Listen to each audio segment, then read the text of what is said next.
कभी सोचा है, अगर कहानियां सिर्फ कही नहीं बल्कि नाची भी जाएं। भारत अपनी कहानियां सिर्फ शब्दों से नहीं बल्कि गति से कहता है। ये डांस की एक इतनी गहरी भाषा है जिसमें हर एक इशारा एक शब्द है और हर ताल एक पूरा वाक्य। तो चलिए आज मिलकर इस कमाल की कला की दुनिया में उतरते हैं। अपनी बात की शुरुआत करते हैं शिव नटराज की इस शक्तिशाली छवि से। देखिए, ये सिर्फ पत्थर की एक मूर्ति नहीं है, ये तो जैसे पूरे ब्रह्मांड का एक स्नैपशॉट है।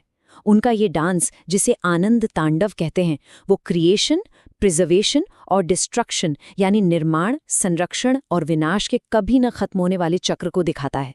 एक हाथ में सृजन का डमरू है तो दूसरे में विनाश की आग। और यहीं से हमारा सबसे बड़ा सवाल उठता है, क्या ये मुमकिन है कि एक डांस पूरे ब्रह्मांड की कहानी कह दे?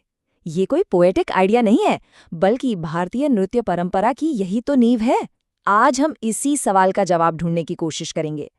तो इस भाषा को समझने के लिए जाहिर है इसकी ग्रामर को समझना पड़ेगा। तो चलिए देखते हैं क्या है वो बुनियादी बातें जो भारतीय नृत्य की आत्मा हैं।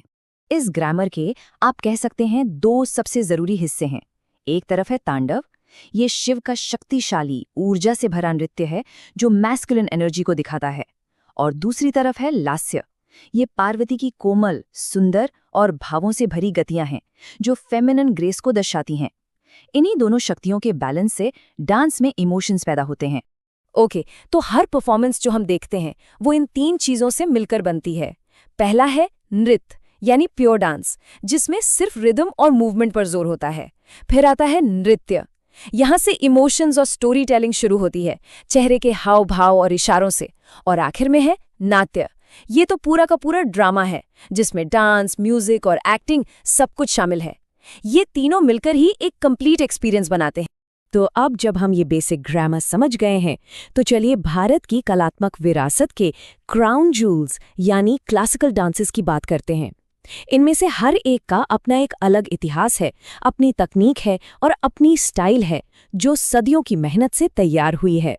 ये हैं भारत के वो 8 क्लासिकल डांस फॉर्म्स जिन्हें संगीत नाटक अकेडमी ने मान्यता दी है। हर एक नाम के पीछे एक पूरी कहानी, एक पूरी दुनिया है। चलिए इनमें से कुछ की दुनिया में झांक कर देखते हैं। वाह, सबसे पहले बात करते हैं कथकली की।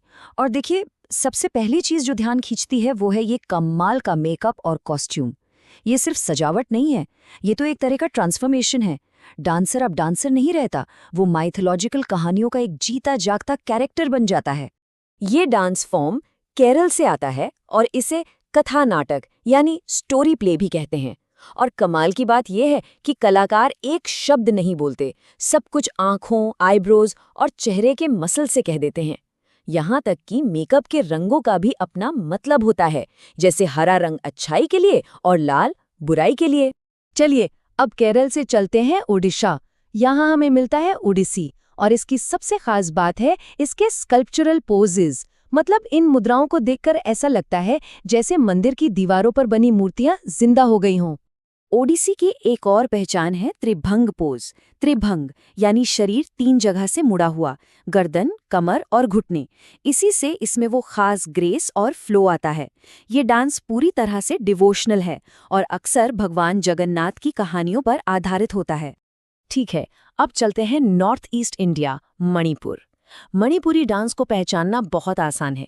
इसकी एकदम जेंटल फ्लोइंग मूवमेंट्स और ये यूनिक सिलिंड्रिकल स्कर्ट जिसे पुटलोई कहते हैं, इसे पहनकर डांसर ऐसे लगते हैं मानो हवा में तैर रहे हों। ये डांस बहुत ही सॉफ्ट और डिवोशनल नेचर का है। इसमें हाथों के इशारे मतलब मुद्राएं बहुत डेलिकेट होती हैं और पूरी बॉडी एक लहर की तरह मूव करती है। और ज्यादातर इसमें राधा कृष्ण के प्रेम और उनकी रासलीला की कहानियां दिखाई जाती हैं। ओके, तो क्लासिकल डांस की अनुशासित दुनिया से निकलकर अब हम चलते हैं भारत के गांव गलियारों में, जहां की मिट्टी से जुड़े हैं लोक नृत्य। ये वो डांस हैं जिन्हें किसी स्टेज की जरूरत नहीं, ये तो सीधे लोगों के दिलों से निकलते हैं, उनकी जिंदगी का हिस्सा हैं। तो चलिए इस मैप को देखते हुए पूरे देश का एक फटाफट एनर्जेटिक टूर करते हैं। देखते हैं कि कैसे हर इलाके का अपना अलग रंग है, अपना अलग ताल है। सोचिए, पंजाब में जब फसल कटती है तो उसकी खुशी भांगड़े के ढोल पर कैसे थिरकती है, या गुजरात में नवरात्रि की रातें बिना गरबा के तो अधूरी है। राजस्थान में घूमर सिर्फ एक डांस नहीं, कम्युनिटी का सेलिब्रेशन है। और असम में बिहू के साथ नए साल का स्वागत होता है। मतलब ये सिर्फ डांस नहीं, ये जिंदगी ही है। और एक बात समझना बहुत जरूरी है, ये सारे डांस फॉर्म्स, चाहे क्लासिकल हों या फोक, ये म्यूजियम में रखी चीजें नहीं हैं। ये एक लिविंग, ब्रीदिंग आर्ट फॉर्म है जो आज भी जिंदा है और वक्त के साथ बदल भी रहा है। खासकर 20वीं सेंचुरी में एक कल्चरल रिवाइवल हुआ जिसने इन डांस फॉर्म्स में एक नई जान फूंक दी। जो कला पहले सिर्फ मंदिरों या राजाओं के दरबार तक सीमित थी, वो अब दुनिया के बड़े बड़े स्टेजेस पर पहुंच गई, और इसीलिए ये आज भी उतनी ही रेलेवेंट हैं। और अंत में इस तस्वीर को देखिए, एक क्लासिकल डांसर की ये इमेज, ये इस पूरी परंपरा की टाइमलेस ब्यूटी और इसकी ताकत को दिखाती है। एक ऐसी कला जो न जाने कितनी पीढ़ियों से कहानियां कहती आ रही है। तो सवाल यही है कि जब ये सदियों पुरानी परंपरा आज के भविष्य से मिलती है, तो आगे इन कहानियों को कैसे कहा जाएगा? आज के इस डिजिटल दौर में कहानी कहने की जिंदा कला का फ्यूचर क्या होगा? ये एक ऐसा सवाल है जो हम सबके सोचने के लिए है।